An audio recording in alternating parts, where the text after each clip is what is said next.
आज का हमारा टॉपिक है नॉस्ट इक्वेशन। ठीक है, तो हम लोग पहले तो ये जान लेते हैं कि हम लोग को नॉस्ट इक्वेशन पढ़ने की जरूरत क्या पड़ती है। देखो, हम लोगों ने लास्ट क्लास में डैनियल सेल पढ़ चुका था। ठीक है, अब डैनियल सेल में क्या होता था, सभी को पता है कि डैनियल सेल में हम लोग इलेक्ट्रोलाइटिक सॉल्यूशन लेते थे जिंक सल्फेट का एक में, और एक में लिया जाता था कॉपर सल्फेट का सॉल्यूशन। इसमें जिंक का इलेक्ट्रोड डिप था, इसमें कॉपर का इलेक्ट्रोड डिप था। अभी यहाँ पर होता क्या है, क्योंकि जिंक की रिएक्टिविटी ज्यादा होती है कंपेयर टू कॉपर, तो जिंक अपने इलेक्ट्रॉन्स को लूज करता है और ऑक्सीडाइज हो जाता है। कितने इलेक्ट्रॉन लूज करता है? 2 इलेक्ट्रॉन को लूज करता है जिंक। ठीक है, तो जिंक के सॉल्यूशन में इलेक्ट्रॉन्स आते हैं, चालू हो गए। ठीक, ये कब आना चालू होते, ये सारी चीजें हम लोगों ने डैनियल सेल में पढ़ चुका था ऑलरेडी, तो मैं यहाँ पर इसको डिस्कस नहीं करना चाहता एकदम डिटेल में, बस मैं आपको थोड़ा सा हिंट कर दिया ताकि आपको याद रहे कि भाई हम लोगों ने ऐसा कुछ पढ़ा था करके। अब ये इलेक्ट्रॉन क्या होगा, इस जिंक इलेक्ट्रोड से ट्रांसफर हो जाएगा किसमें, कॉपर इलेक्ट्रोड में। ठीक है, अब कैसे ट्रांसफर होता है ये सब ऑलरेडी अपन पढ़ चुके हैं, सॉल्ट ब्रिज की हेल्प से ये सारी चीजें होती है। जिंक का जो इलेक्ट्रोड है, क्योंकि यहाँ पर ऑक्सीडेशन हो रहा है, इसका इसको क्या लिया गया था, एनोड लिया गया था, और इस इलेक्ट्रोड को क्या लिया गया, कैथोड लिया गया। तो आपको ये तो पता है कि एनोड किससे बना है, जिंक से बना है, और कैथोड किससे बना हुआ है, ऑब्वियसली कॉपर से बना हुआ है। ठीक है, एक पॉइंट यहाँ पर ये क्लियर हो गया। दूसरा पॉइंट ये भी अपने को क्लियर हो चुका है कि एनोड में भाई ऑक्सीडेशन होता है और कैथोड में होता है रिडक्शन। इतना भी अपने को क्लियर है लास्ट क्लास से। ठीक है, तो अपन का ये लास्ट क्लास का टॉपिक था, प्रीवियस टॉपिक इतना ही था। इसके अलावा हम लोगों ने एक पॉइंट और पढ़ा था जिसको हम लोग प्यार से बोलते थे सेल पोटेंशियल। और आप लोग जानते भी होंगे कि सेल पोटेंशियल होता क्या है। क्या होता है सेल पोटेंशियल, ध्यान दो। सेल यानी कि ये आपका सेल हुआ, इस सेल का पोटेंशियल, पोटेंशियल यानी क्या होता है एक्चुअली, इंग्लिश वर्ड अगर ध्यान दिया जाए तो पोटेंशियल का मतलब होता है काम करने का क्षमता। ठीक है, यानी काम करने का क्षमता, यानी कैपेबिलिटी, सीधा सीधा बात किया जाए तो। ठीक है, सीधा सीधा बात किया जाए तो किसी भी चीज की कैपेबिलिटी।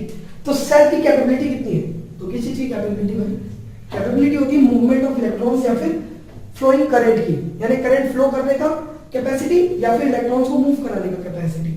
ठीक है, इसी को अपन सेल पोटेंशियल बोलते हैं। लास्ट क्लास तक हम लोगों ने स्टैंडर्ड सेल पोटेंशियल को कैलकुलेट करने का तरीका देख चुका था। स्टैंडर्ड सेल पोटेंशियल को कैलकुलेट करने का रिप्रेजेंट किया जाता है सेल पोटेंशियल को ई से, स्टैंडर्ड सेल पोटेंशियल को ई नॉट से, ई नॉट ऑफ सेल। अब इस ई नॉट ऑफ सेल को कैलकुलेट कैसे करते थे अपन, अभी ध्यान देना, क्योंकि स्टैंडर्ड सेल पोटेंशियल है तो बहुत ही इजी कैलकुलेशन है, ई of cathode minus E naught of anode, यानी कि सारे के सारे स्टैंडर्ड रहेंगे। स्टैंडर्ड सेल पोटेंशियल को कैलकुलेट करने के लिए standard electrode potential minus standard anode potential, standard cathode potential minus standard anode potential, इसको करोगे तो आपको स्टैंडर्ड सेल पोटेंशियल मिल जाता था। इतना तो क्लियर है। अभी मैं अगर आपसे पूछूं कि स्टैंडर्ड सेल होता क्या है एक्चुअल में, मतलब अगर सेल पोटेंशियल निकालना चाहते हैं तो स्टैंडर्ड सेल का निकालना चाहते हैं, देखो ध्यान देना है, टॉपिक का नाम क्या है, स्टैंडर्ड सेल पोटेंशियल, यानी कि सेल का पोटेंशियल निकालना है। कौन से कंडीशन का, स्टैंडर्ड का, यानी कि इसके अलावा और भी कुछ कंडीशन रहता होगा तो हाँ डेफिनेटली रहता होगा। तो पहले तो इसको क्लियर करते हैं। स्टैंडर्ड का मतलब होता है यूनिटी में अगर मेजरमेंट आप लो तो, जैसे यहाँ पर मैंने आपको बोला था जिंक सल्फेट सॉल्यूशन लेना है, यहाँ पर कॉपर सल्फेट सॉल्यूशन, तो अगर वो सॉल्यूशन आपका 1 मोलर है, एक फिक्स टेम्परेचर एक फिक्स प्रेशर पे, ठीक है, तो इस टाइप के जो सेल क्रिएट होंगे उसको बोला जाता है स्टैंडर्ड सेल, और उस टाइप के सेल का पोटेंशियल क्या होता है, स्टैंडर्ड सेल पोटेंशियल। लेकिन आप मेरे को बताओ, क्या हमेशा ये जरूरी है कि अपन अगर कोई सभी सेल को लेते हैं तो वो स्टैंडर्ड ही होगा? जरूरी है कि सारे सेल में 1 मोलर का ही कंसंट्रेशन होगा? तो ऑब्वियसली नहीं। सारे सेल में आप अपने अपने हिसाब से लोगे भाई, हो सकता है किसी सेल में 1 मोलर से ज्यादा हो या किसी में 1 मोलर से कम हो। तो वैसे कंडीशन पे अगर आपको सेल पोटेंशियल निकालने के लिए बोला जाए तब आप क्या करोगे? तो यही सब झंझट से बचने के लिए अपन पढ़ते हैं नॉस्ट इक्वेशन। तो नॉस्ट एक साइंटिस्ट है एक्चुअल में, उसी ने ये इन चीजों को बताया था। उसने बोला था कि भाई अगर आप सेल क्रिएट करते हो तो जरूरी नहीं है कि आप जितने भी सेल क्रिएट करोगे सारे स्टैंडर्ड होंगे, यानी सारे का मोलर कंसंट्रेशन 1 मोलर ही होगा, ऐसा जरूरी तो नहीं है। सारे सॉल्यूशन का अलग अलग वैल्यू आ सकता है, अलग अलग मोलर वैल्यू आ सकता है। तो अलग अलग मोलर वैल्यू के लिए आप अलग अलग बार बार फॉर्मूले बनाओगे क्या? नहीं। तो उसी चीज को अपन नॉस्ट इक्वेशन में देखेंगे कि भाई अगर सेल का पोटेंशियल वैल्यू क्या होता है, अगर सेल के अंदर यूज होने वाला जो सॉल्यूशन है उसका कंसंट्रेशन 1 मोलर से चेंज हो जाए, तो टेम्परेचर चेंज हो जाए, तो प्रेशर का कुछ वेरिएशन आए, तो उन सब चीजों से क्या फर्क पड़ेगा सेल पोटेंशियल पे, उसको अपन पढ़ेंगे नॉस्ट इक्वेशन पे। तो इतना तो आपको समझ में आ गया होगा। तो चलिए अब आ जाते हैं नॉस्ट इक्वेशन पे। नॉस्ट इक्वेशन से पहले ऑलरेडी हम लोगों ने बेसिक देख चुका जितना बेसिक अपने को जानना था। अब डिस्कस करना स्टार्ट करते कि नर्स्ट इक्वेशन होता क्या है नर्स्ट इक्वेशन एक्चुअल में। चलो ध्यान देना, आपके पास लेट्स सपोज एक मेटल है जिसके पास ऑलरेडी कुछ चार्ज है प्लस n, ठीक है। अब ये मेटल क्या करेगा, ये मेटल इलेक्ट्रॉन्स को एक्सेप्ट करेगा। अगर मैं आपसे पूछूं कि ये मेटल कितने इलेक्ट्रॉन्स को एक्सेप्ट करेगा, तो आप क्या बोलोगे, भाई जितने चार्ज उतने इलेक्ट्रॉन एक्सेप्ट करेगा। तो कितने चार्ज है, प्लस n है, तो ऑब्वियसली n इलेक्ट्रॉन्स को रिसीव करेगा। और उस इलेक्ट्रॉन को रिसीव करने के बाद वो सिर्फ क्या बन जाएगा, प्योर मेटल बन जाएगा। जब मेटल के पास चार्ज रहता है तब वो एक्वस स्टेट में रहता है, लेकिन जब मेटल सिंपल रहता है तब वो हो जाता है सॉलिड स्टेट में। सभी को पता है जिंक नॉर्मल स्टेट सॉलिड ही रहेगा, लेकिन जब जिंक का ऑक्सीडेशन में जाता है तब वो एक्वस बनता है। अभी आपको मैं एग्जांपल देता हूं, समझो इधर CO+2 डैनियल सेल में कितने इलेक्ट्रॉन रिसीव करता था, तब बोलोगे सर 2 इलेक्ट्रॉन, तो 2 ही इलेक्ट्रॉन क्यों रिसीव करता था, क्योंकि इसके पास +2 का चार्ज था। तो वैसे ही अगर कोई मेटल है जिसके पास प्लस n का चार्ज है तो वो कितने इलेक्ट्रॉन रिसीव करेगा, ऑब्वियसली n इलेक्ट्रॉन्स रिसीव करेगा। इतना क्लियर हुआ, ठीक है।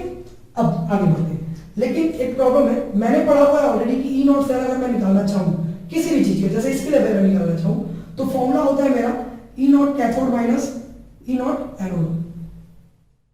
मैं यहाँ पर कैथोड को पूरा नहीं लिख रहा हूं, लेकिन आप लोग लिख लीजिएगा, ठीक है। ऐसा शॉर्टकट अलाउ नहीं है एग्जाम में।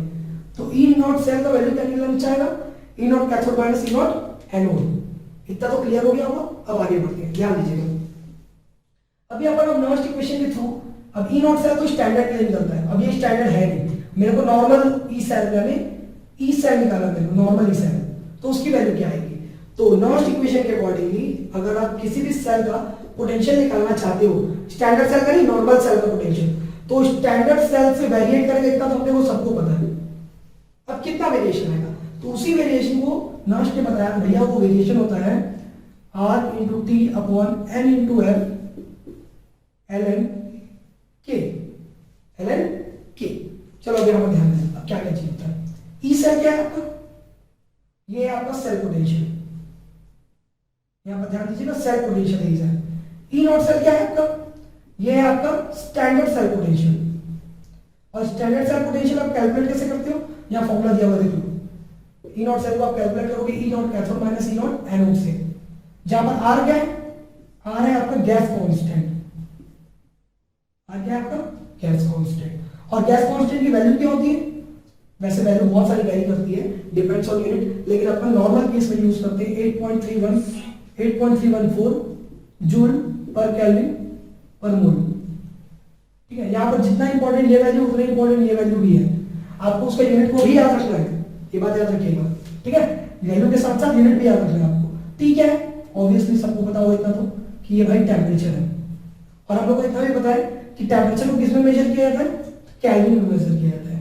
एन क्या है आपका, एन है आपका, एन क्या है बताओ तो इसे। चलो अब यहां पर तो समझ नहीं आ रहा, वो ऊपर देखो, यहां पर एन यूज हुआ है। एन क्या है, number of moles of electrons, good. तो एन क्या है, number of moles of electrons, यानी कि आपने कितने इलेक्ट्रॉन्स को यूज किया है किसी मेटल को रिड्यूस करने के लिए, तो वो एन की वैल्यू है, वही एन होता है। यानी number of moles of electron required to reduce a metal, एक मेटल को रिड्यूस करने के लिए कितने इलेक्ट्रॉन्स की जरूरत पड़ती है, उनके मोल्स, नंबर ऑफ मोल्स, वही एन है। और एफ क्या है, ये तो बहुत ही अच्छे तरीके से फैमिलियर हो आप लोग। एफ है आपका फैराडे कांस्टेंट, एफ क्या है, एफ है आपका फैराडेज कांस्टेंट।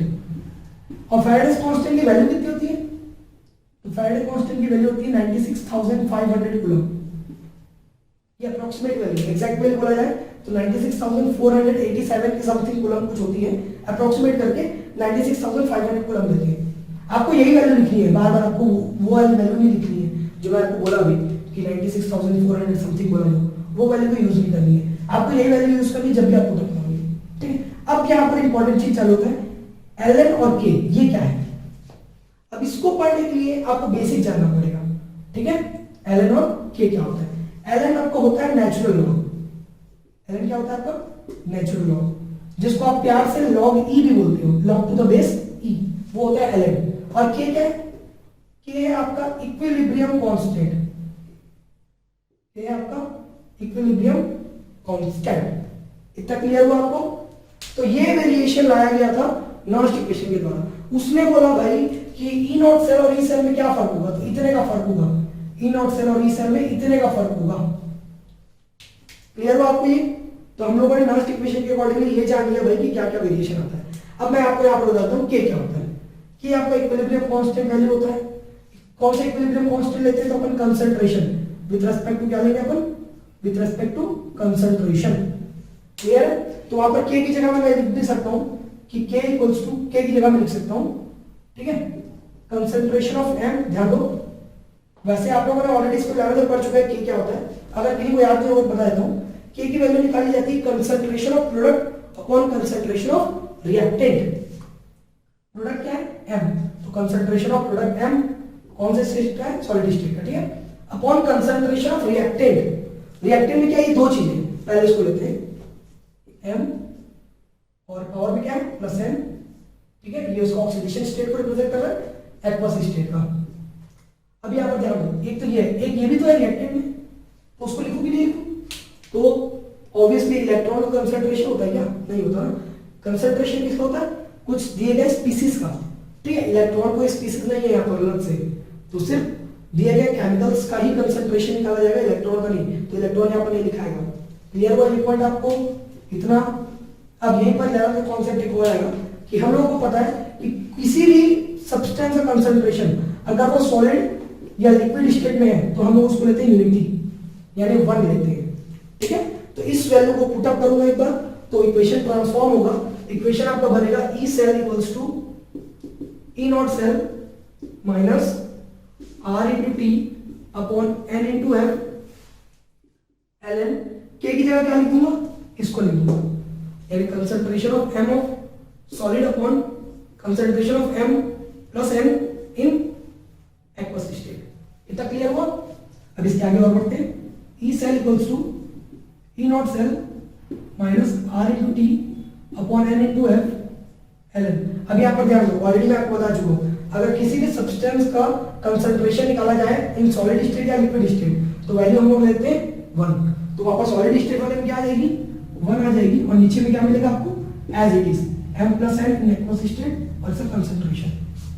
अभी आप ध्यान दीजिएगा, मैं आपको एक चीज यहाँ पर बता देता हूँ। हम लोग को ये तो पता चल गया कि एल नेचुरल लॉग है जिसको लॉग टू द बेस ही लिखा जाता है। अब आपको एक चीज बताता हूँ मैं, हम लोग जो लॉग यूज करते हैं वो लॉग और ये लॉग अलग होता है, ठीक है। हम लोग जो यूज करते हैं वैल्यू लिखते हैं, आपको पता होगा कि लॉग 10 की वैल्यू 1, 100 की वैल्यू 2, log 2 की वैल्यू 0.3, 0.03 की वैल्यू 0.4771, ये सब होती है। तो वो कौन सा लॉग है, वो अलग लॉग होता है, वो होता है log टू द बेस 10।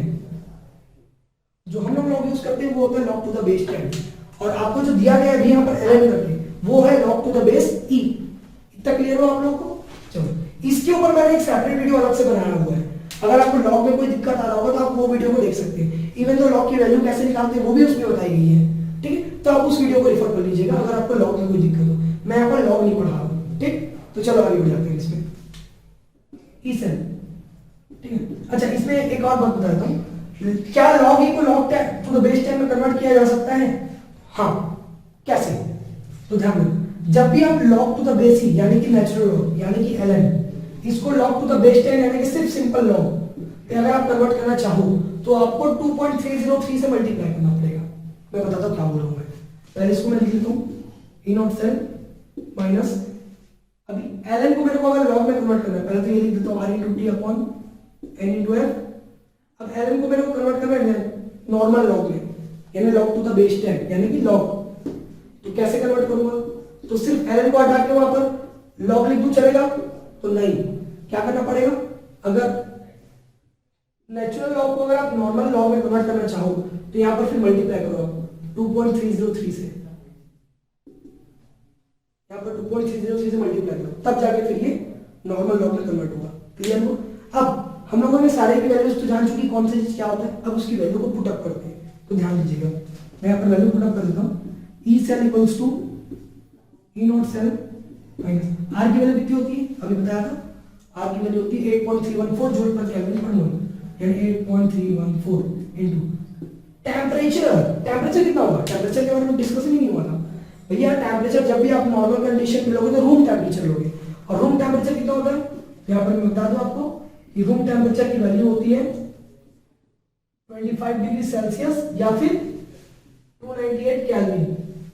अब यहाँ पर ध्यान, मैं 25 डिग्री सेल्सियस लिखूं कि 298 केल्विन लिखूं, यहाँ पर दिख रहा होगा टेम्परेचर इन केल्विन, यानी कि आपको टेम्परेचर केल्विन में लेना है, तो 25 डिग्री सेल्सियस नहीं लिखोगे आप लिखोगे 298 केल्विन, तो यहाँ पर आ जाएगा इंटू 298, फर्दर इंटू 2.303 जो दिया हुआ है वो भी आ जाएगा, होल अपॉन n क्या है, n is number of electrons, यहाँ पर लिखा है देखो n क्या number of moles of electrons, कितने मोल्स ऑफ इलेक्ट्रॉन्स रिक्वायर्ड है ताकि इस मेटल को मैं रिड्यूस कर सकूं, तो n है, तो स्पेसिफिक बोला है वैल्यू कितनी है 1 2 3 4 कितनी है पता नहीं, तो भैया वो n ही है, क्योंकि सारे मेटल्स के लिए अलग अलग रहेगा। जैसे मैं आपको एक एग्जांपल दिया था डैनियल सेल के लिए कि कॉपर में 2 इलेक्ट्रॉन रिसीव करता है, तो कॉपर 2 करता है ना, जरूरी है कि सारे जितने मेटल्स सब 2 ही करेंगे, ऐसा जरूरी नहीं है, तो सब मेटल्स का अलग रहेगा, तो वैसे ही इसको n का n ही रहने देते हैं, ठीक है, इनटू f क्या ना, f ध्यान में क्या था फैराडे कांस्टेंट, वैल्यू कितनी थी 96,500 कूलम, तो यहां पर लिख देते हैं 96,500, ठीक है, और बचा क्या बाकी, ये लॉग वाला टर्म बचा, तो लॉग वाला टर्म को एज इट इज लिख देते हैं, log 1 upon concentration of m plus n in aqueous state. आपको मैं एक चीज बता देता हूं, यहाँ पर ध्यान रखना, मैं यहाँ पर आप नोटिस किए पता नहीं नोटिस किए नहीं किए, मैं यहाँ पर जब भी लिखा मैंने यहाँ पर स्क्वायर ब्रैकेट में लिखा है, ठीक है, ये कोई फैंसी कंपटीशन नहीं है कि मैं यहाँ पर अपना अच्छा दिखेगा कि स्क्वायर ब्रैकेट में लिख रहा हूँ, स्क्वायर ब्रैकेट कंसंट्रेशन को रिप्रेजेंट करता है।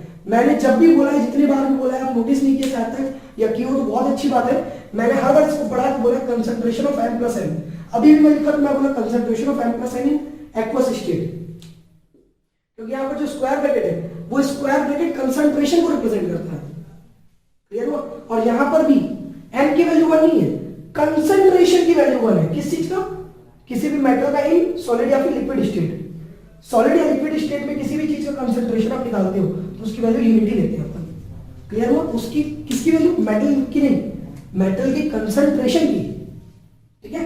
अब यहाँ पर ध्यान दें, अब इसको अपन सॉल्व करते हैं, तो क्या मिलेगा अपने को मिलेगा E cell equals to E naught cell minus, इतने को जब आप सॉल्व करोगे पूरे को तो आपको वैल्यू मिलेगा 0.059 और अपॉन n की वैल्यू क्या है, बचा क्या, log 1 upon concentration of m plus n in aqueous state, clear हो ये पॉइंट। तो ये है आपका फाइनल फॉर्मेट किस चीज का, नास्ट इक्वेशन का। ध्यान देना, ये जो मैंने नास्ट इक्वेशन का डेरिवेशन आपको बताया है, ये मैं एक जनरल सेल के लिए बताया हूं, अभी सिर्फ नॉर्मल सेल के लिए, किसी भी सेल के लिए यही जनरल इक्वेशन होगा डेरिवेशन में। इसको सीधा सीधा नास्ट इक्वेशन को अपन डैनियल सेल में एप्लीकेबल करा देंगे, यानी कि डैनियल सेल में नास्ट इक्वेशन को पढ़ेंगे अपन कि भाई अगर डैनियल सेल होता तो ई सेल की वैल्यू क्या निकलती, क्लियर हुआ पॉइंट आप लोगों को। तो ये था आप लोगों का नास्ट इक्वेशन, आई होप आप लोगों को इतना क्लियर होगा और समझ में भी आ रहा होगा, ठीक है। बाकी का टॉपिक नेक्स्ट क्लास में देखेंगे।